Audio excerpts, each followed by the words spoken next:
My name is Julia. I live in Chicago. For years, I had what looked like a perfect life. A warm house, a husband who loved me, simple routines that made me feel safe. Johann was my shelter. He was patient, tender, the kind of man who kissed my neck while I cooked and would twirl me slowly in the kitchen with flour on my hands. We laughed. We argued. We healed each other. I told myself I was grateful. I told myself I was happy. Today, I'm telling you the rest of that story.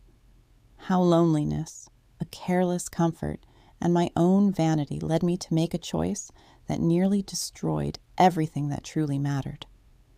I am sharing this because I want someone, anyone, to think before they do what I did. We lived in a 2-bedroom condo near the lake. Chicago winters make you cling to warmth, and Johann gave me warmth like a blanket. He was a real estate agent, busy, always on his phone. But when he was home, he gave me his whole self. If I stood at the sink washing dishes, he'd come up behind me, tuck a stray hair behind my ear, and kiss the place where my neck meets my shoulder. He'd murmur, "You're my peace," and I believed it. We were middle class, comfortable but not flashy. He treated my birthdays like holidays. He would plan small surprises, Persian sweets, a hand-picked bouquet, a movie night with popcorn thrown everywhere. We had a long history together, 11 years of marriage, years of building a life. Small triumphs, mortgage payments paid on time, Sunday pancakes when he tried and burned half of them. I felt loved. I felt seen. I thought we were unbreakable. When a small private school in our neighborhood advertised a vacancy, I felt something stir. I had been a housewife for years. I loved caring for our home, but I also wanted something of my own, a purpose that belonged to me. I told Johann about the opening. He smiled in that way that made me trust him without question. "Go for it, Jules," he said, eyes sincere. "You should grow. You should be more than the kitchen. I want you to feel alive." We went to the interview together because he insisted on being with me. He walked me into the tiny staff room like he was proud of me. I was nervous, palms sweating, but his presence steadied me. The principal liked me. A week later, they offered me the position. I cried when I told Johann. He hugged me and said, "That's my girl." Everything felt right. I had a routine now. Lesson plans, the smell of chalk or markers, the eager buzz of kids. I felt needed in a new, public way. I loved the attention I got from colleagues and the spark I felt teaching. But all of that attention and a surprising, dangerous admiration from one student would change everything. His name was Siam. He was different from the other boys. Older, a little reckless, well-dressed in a black jacket and jeans, always wearing glasses that made him look mysterious. He was rich enough that his parents didn't hover in PTA meetings. He had privileges, and he liked to talk to me. He flirted. He was bold. At first, I shrugged it off. I told Johann about his comments once, and he laughed, said, "Ignore him. Attention-seeking boys." I was embarrassed and told myself I was above it. But humans are not steel. When you're lonely, when your husband is late, when he's stressed and cannot be present, small comforts feel huge. One afternoon, I scolded him lightly in front of the class. It was humiliating for him. But then he started showing up differently, polite, attentive, ready to help, always around in the hallways. He listened like he cared. He remembered the smallest things I said. Little lies grew into invitations, invitations into texts. Texts became secrets. It was after class. The hallway was emptying, kids laughing and running, coats dragged over shoulders. I was locking a cupboard when Siam came up behind me. He closed the classroom door quietly, pressed me against it and kissed me. It was one of those moments where time fractures, the world narrows, to breath against breath, and your knees, oddly, don't know what to do. I froze. I remember the taste of his lips, the heat of his hands. He pulled back and walked away like nothing had happened. I walked home with my head full of static. That night I told Johann I was tired. He tucked me in, kissed my forehead, and never asked. Not because he didn't suspect, but because his world was collapsing elsewhere. His mother had been admitted to the hospital, and Johann was drowning in worry.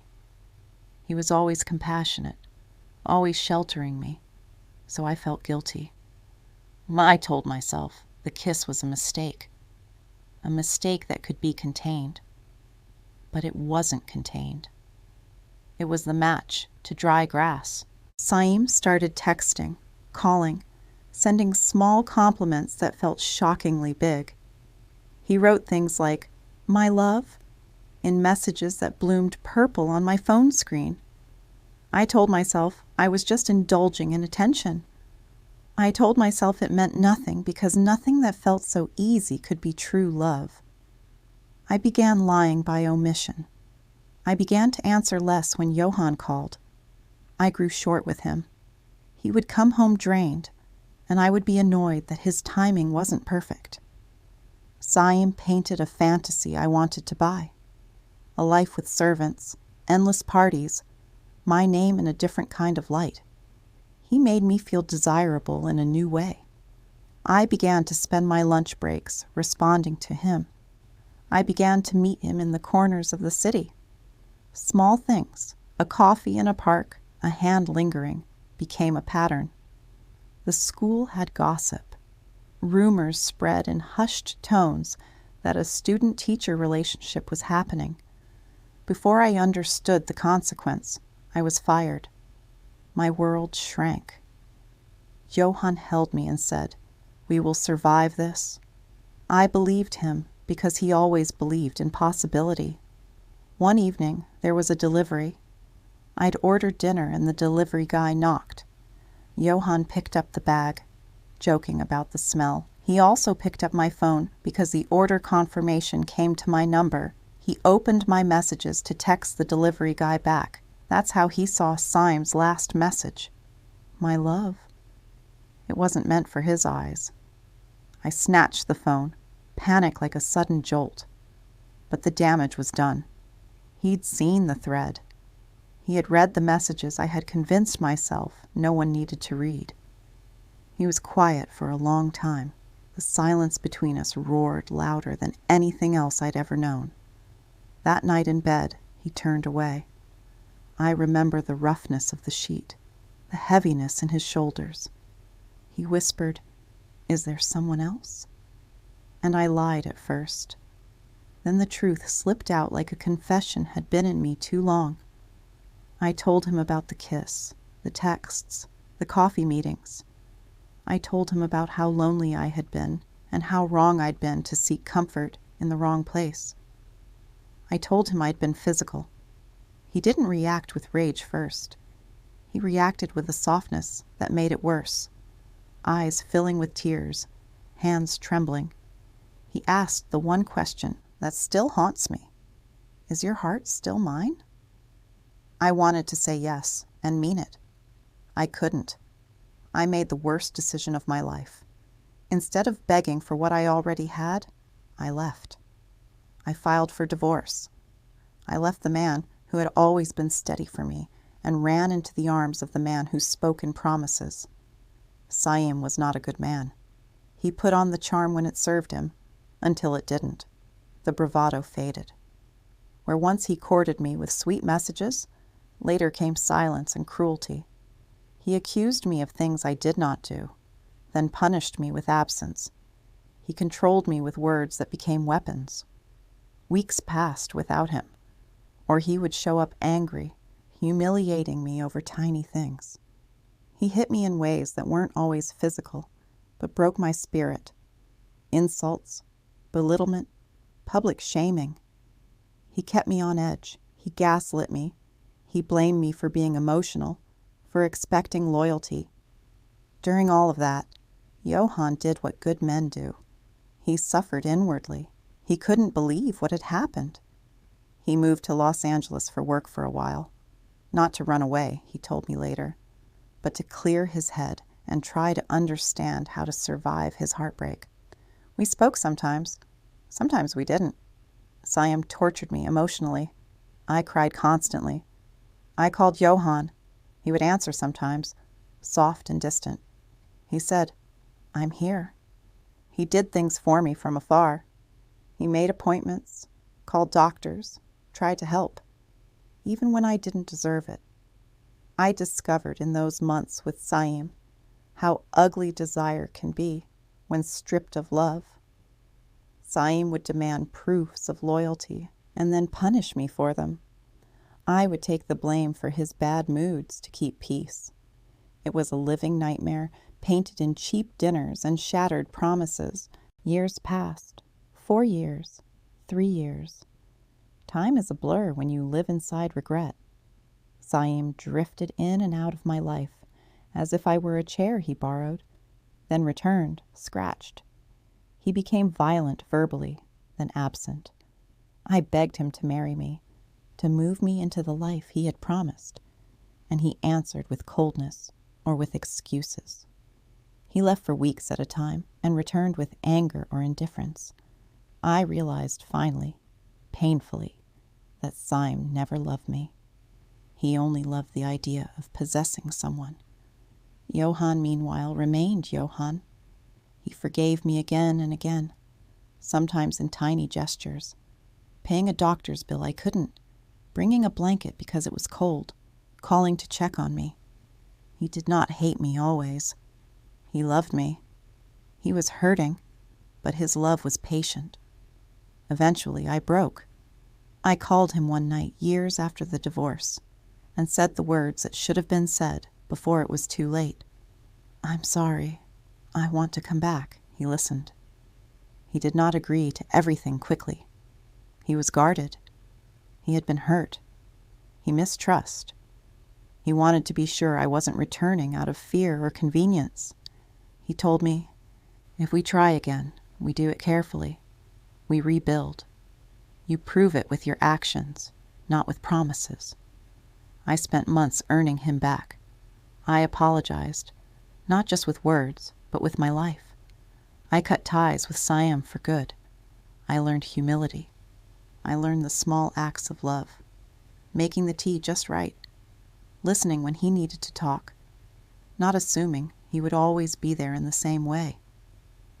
We rebuilt slowly, in the quiet way houses are repaired, patch by patch. Johan was different now, more reserved in the way he offered love. He would not be careless again. But he was still there. He still took my hand. Now, when I look back, I see the whole shape of my mistake. I traded a man who built a life with me for a boy who offered me a fantasy. I spent years paying for that trade. I humiliated him. I hurt him.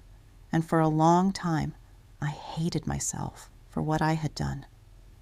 If you have a Johan in your life, a person who stands in the storm with you, who keeps your good days and bad days, don't be seduced by someone promising you the moon. Don't let loneliness whisper lies that make you forget what you have. Real love is patient, steady, often unglamorous. Fantasies are loud and bright, but they burn fast. I stand here years later, rebuilding what I broke. I won't pretend everything is perfect. Johan has scars, and so do I. We move forward, aware of the bruises.